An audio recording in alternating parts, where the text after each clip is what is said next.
G'day you mob, and welcome to this episode of the series that I'm doing with Jake Farr-Wharton and Gregg Savage from The Pouch, the podcast on political expressions. So today we're going to explain for you a political expression that is used in Australian English all the time. Don't forget to go and check out their podcast, The Pouch, if you want to learn about all things Australian politics. So guys, I hope you enjoy this informal, fun discussion. Three guys getting together, having a bit of a laugh whilst talking about Aussie politics and also trying to teach you some Australian English at the same time.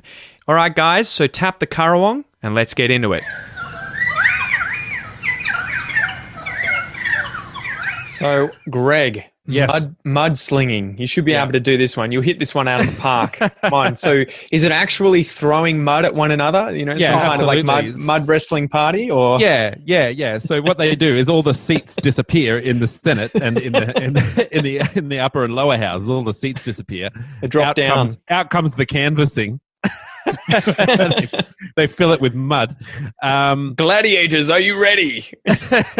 Mudslinging. Look, it's the practice of saying negative things about an opponent during a political campaign, and it's also known as dirty politics. Now, I suppose on one extreme, and just to put into perspective our sorts of mudslinging here in Australia, on the one extreme, to use America as another example, they're basically allowed to say and do say anything about their political opponents. I mean, the sort of the darkness of their political ads is just comical, to us here in Australia. Yeah. So we don't quite get as dark. It's not like we make out our opponents to be murderers or, some kind of, they're waiting in the bushes for you or something. Lock her up! Lock her up! Yeah. There's none of that sort of stuff. It's really... There has been. But not. I don't think it's as dramatic. Like it's not as I don't think we fall for it as easily as maybe what some American voters do. I suppose that's the sense that I get. I think that you would be laughed at if you sort of made a Bill Shorten is out to get you and all that sort of stuff. Bill Shorten killed 17 children in 1976 on the road to nowhere. So, was that the reference to the US thing of them spreading that rumor about Hillary supporting the Pizzagate pedophile network with children being sacrificed and all sorts of weird stuff? We don't have that. Like the sort of stuff that we get is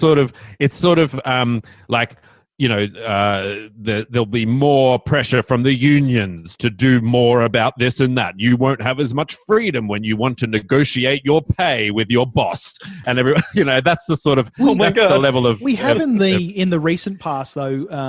Particularly when Tony Abbott was in opposition and Julia Gillard was the Prime Minister, there was another term for mudslinging is muckraking.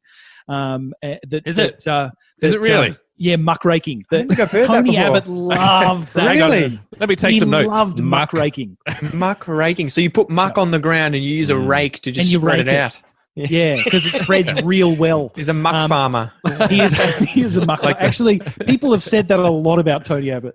But no, that the politics, the muckraking, the mudslinging that occurred while Tony Abbott was in opposition, particularly as there were two major pieces of policy that were that Julia Gillard was targeted over, which was the mining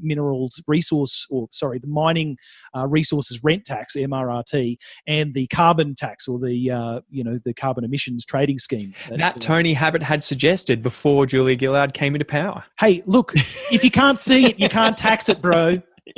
Is this the witch? Are you leading towards the witch situation? Look, there are situations where she was doing that, where he was doing that. There was just this sustained campaign from him against Julia Gillard specifically. But it was classic. I'm a conservative. I dislike that policy, therefore I'm going to attack the person versus the attacking of the policy. What was the situation with Abbott where he was lost for words and looked like he was about to have a stroke? Do you want to tell us about that situation? I don't actually think that he was about to have a stroke. I think that he was about to punch the reporter.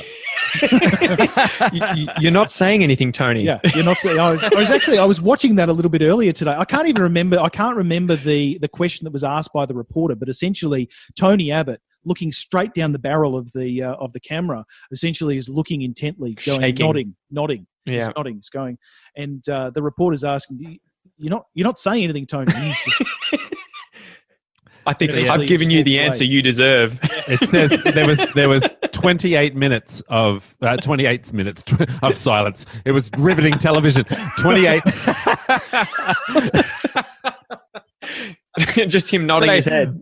They turned it into an audio very book. agreeable, Tony. Intent nodding.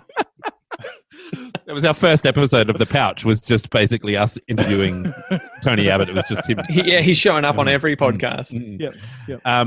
Yes, 28 seconds of silence on Channel 7, apparently. So, yeah. And, I'm trying to find the question. But anyway, 28 seconds of silence and him just nodding and just not answering the question. I mean, it was clearly an indignant question, but, sometimes those indignant questions are actually really ridiculously important.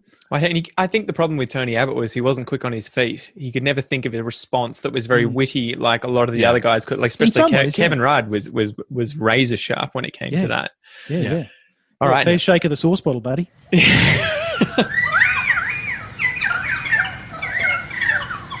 Thanks for joining me today, guys. I hope you enjoyed this episode. I hope you learnt a little something new, and I hope that you improved your listening comprehension, as I know that sometimes it's difficult to listen to three native speakers all talking over the top of each other about a certain, topic in conversation, but that's the whole point of this sort of series. It's to give you exposure to advanced English discussions, chats, everything like that, so that you can work on your listening comprehension whilst also learning about Australia, Australian politics, and some English vocab about politics.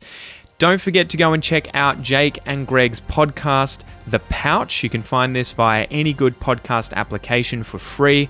They publish an episode every weekend about Australian politics. Anyway, until next time, guys, I hope you have a killer week, and I'll see you soon.